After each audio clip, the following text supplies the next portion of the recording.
بصرے کا گورنر حجاج بن یوسف بڑا ظالم آدمی تھا، تو حضرت سعید بن جبیر رضی اللہ تعالیٰ عنہ ایک تابعی بزرگ تھے، تو آپ اس کے غلط کاموں پہ اسے ٹوکا کرتے تھے۔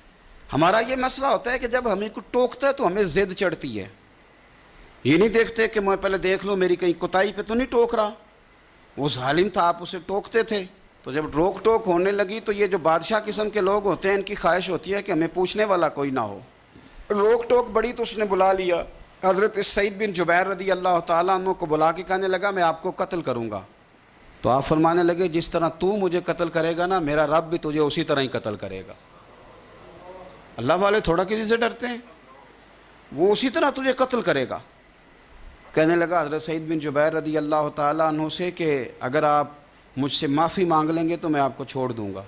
تو آپ فرمانے لگے معافی تو میں روز مانگتا ہوں، پر صرف اپنے رب سے، تجھ سے کاہے کی معافی مانگوں، کس بات کی تجھ سے معافی مانگوں؟ کہنے لگا پھر آپ بعض جلاد سے کہنے لگا اسے قتل کرو۔ آپ نے ہنسنا شروع کر دیا، تو وہ کہنے لگا ہنستے کیوں ہو؟ فرمانے لگے تیری جرت پہ ہنس رہا ہوں کہ خدا کا کمزور بندہ ہو کہ تو کس طرح کی جرت کے ساتھ باتیں کر رہا ہے کہ میں تجھے قتل کرا دوں گا۔ اس نے کہا پکڑو، اور غصے میں آ گیا، پکڑو اور انہیں قتل کرو۔ جب قتل کرنے لگے تو آپ نے منہ کعبے کی طرف کر لیا اور پڑھا انی وجہت وجہی للذی فطر السماوات والارض حنیفا وما انا من المشرکین۔ کعبے کی طرف منہ کر کے یہ دعا پڑھی تو کہنے لگا اچھا اس کا رخ پھیر دو کعبے سے۔ تو آپ کا جب رخ پھیرا تو آپ فرمانے لگے تو بڑا ہی بیوقوف ہے، فَإِنَّمَا تُوَلُّوا فَثَمَّ وَجْهُ اللَّهِ، تمہیں پتہ نہیں منہ جدھر بھی کرے اللہ ادھر ہی ہوتا ہے۔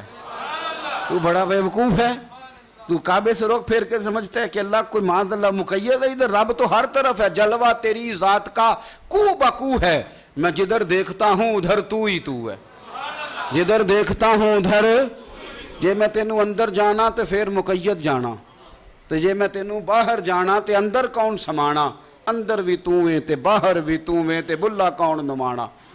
فرمایا کہ بھئی ہر طرف ہی اللہ ہے۔ اب اس نے پتہ کیا کیا، آپ کو جب قتل کروا رہا تھا نا تو حضرت سعید بن جبیر نے ہاتھ اٹھایا کہ اللہ میرے بعد اسے کسی اور کو قتل کرنے کا موقع نہ دینا، میں اتنی بات کسی اور پر اسے مسلط نہ کرنا۔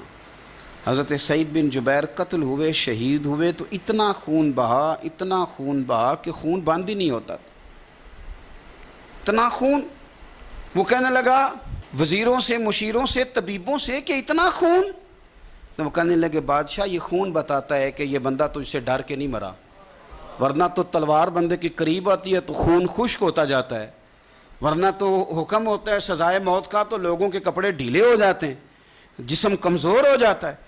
یہ بندہ نہ ڈر تھا، اس لیے اتنا اس کا خون نکلا ہے کہ اسے کوئی ڈر نہیں تھا۔ حضرت سعید بن جبیر کو قتل کرنے کے بعد نا حجاج بن یوسف 15 دن زندہ رہا ہے، صرف 15 دن۔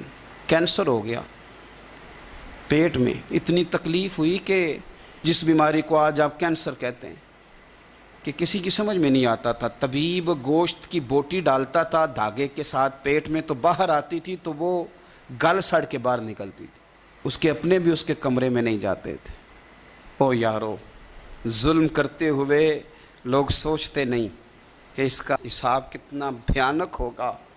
رات کو چیخ مار کے اٹھتا، گھر والے کہتے تجھے کیا ہوا؟ کہ 15 دن زندہ رہا، ایک رات سو نہیں سکا۔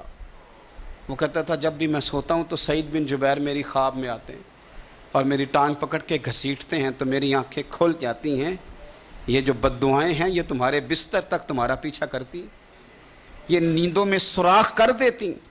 لوگ کہتے ہیں پتہ نہیں کیا بات ہے، سویا نہیں جاتا، تو میں کہتا ہوں پتہ کر لو، شاید کو بات نکل ہی آئے، پتہ کر لو، دیکھ لو، غور کر لو، توجہ کر لو، شاید کو بات نکل آئے۔ اگر نکل آئے نا تو پھر توبہ کر لو، اور اگر نکل آئے تو پھر معافی مانگ لو، اگر نکل آئے تو پھر اللہ سے ڈر جاؤ، اگر نکل آئے تو پھر احتیاط کر جاؤ۔